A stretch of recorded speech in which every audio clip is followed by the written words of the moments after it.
Hi, Janet, JDK Counseling. I hope you're all doing okay.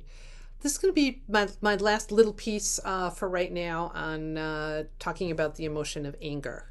I've been having a series here talking about emotions in general and focusing on a difficult one first, and that is the emotion of anger. Anger itself is pretty easy to see.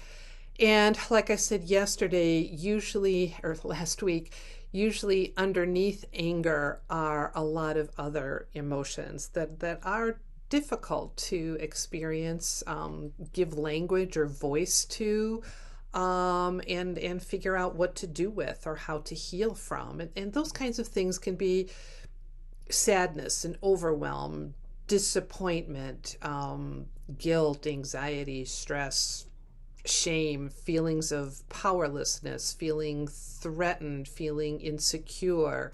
Those are all big, powerful feelings for all of us. And so it's important to recognize that underneath anger, there's oftentimes a lot going on that maybe the person doesn't even know about, but it's usually there. And most of us learn what to do with anger from our families. In some families, anger is just not expressed. We don't talk about it. We just make things go away. We make peace, or at least pseudo peace, and pretend everything is okay. And anger just gets stuffed inside under the surface.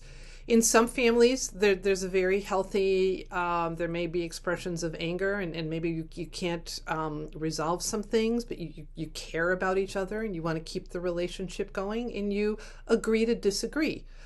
Because sometimes that's just how it's going to be. There are things that people aren't going to agree on. That doesn't make you a good or bad or better or less human being.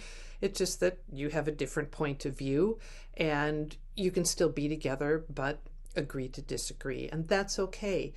And sometimes anger can happen where it can destroy relationships. It can destroy groups. It's seen right now, just given the times that we live in and our exhaustion with the pandemic and everything else that's going on. A lot of emotions are very much at the surface, and anger and all those things that are underneath are pretty prevalent at this time, and it's not comfortable. It's not comfortable and pleasant for anyone. But what I'd like to talk about are some things that we can recognize in our own bodies, and often we don't pay attention to, that tell us anger is there and we need to take care of it. And if we can learn to recognize these things soon enough, we can intercept them. And some of those sort of anger signs, those somatic, those physical signs, we can feel our face getting hot.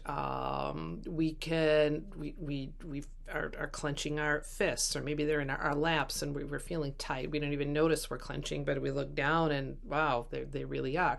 Could be holding a pencil really tight. We might start getting an edge or a raising of our voice. Sometimes people get teary, their voice gets shaky, or they may start to shake inside.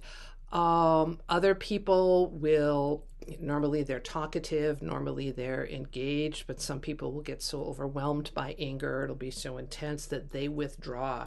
They kind of need to go into their cave for a while to process anger. One of the things too, when sometimes anger gets overwhelming and those other feelings get overwhelming, is we can try to medicate them with alcohol, with drugs, with food, with spending. And another thing that people also do is because these emotions are so intense and it's hard to admit they have them, is they project them onto others. We can talk about other people as controlling when we're really struggling with our own lack of control about a situation. We can talk about other people as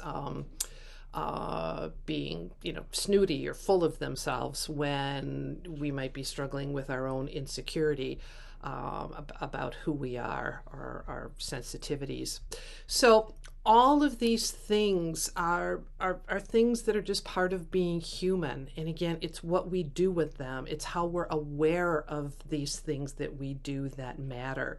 So we don't continue to hurt ourselves and hurt others, or hurt the people in the community and the world around us, so that we can continue to work to be our best selves.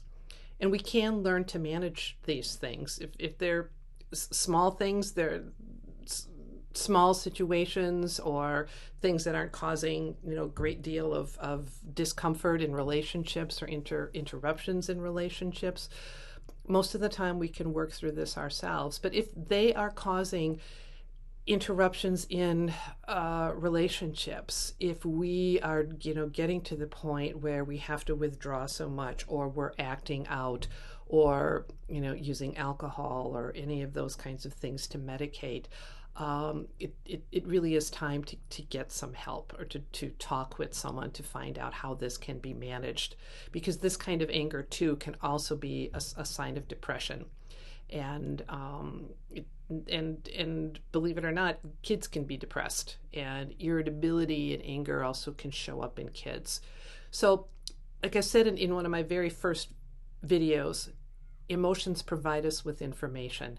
Anger can provide us with a lot of information. And if you need some help translating what that information means for you, talk to someone like me, Jan at TherapySecure.com, a therapist, your doctor, a clergy person. Even start with a trusted friend. You can work your way through this. It's part of being human. It's part of healing. Take good care, everyone. Talk soon.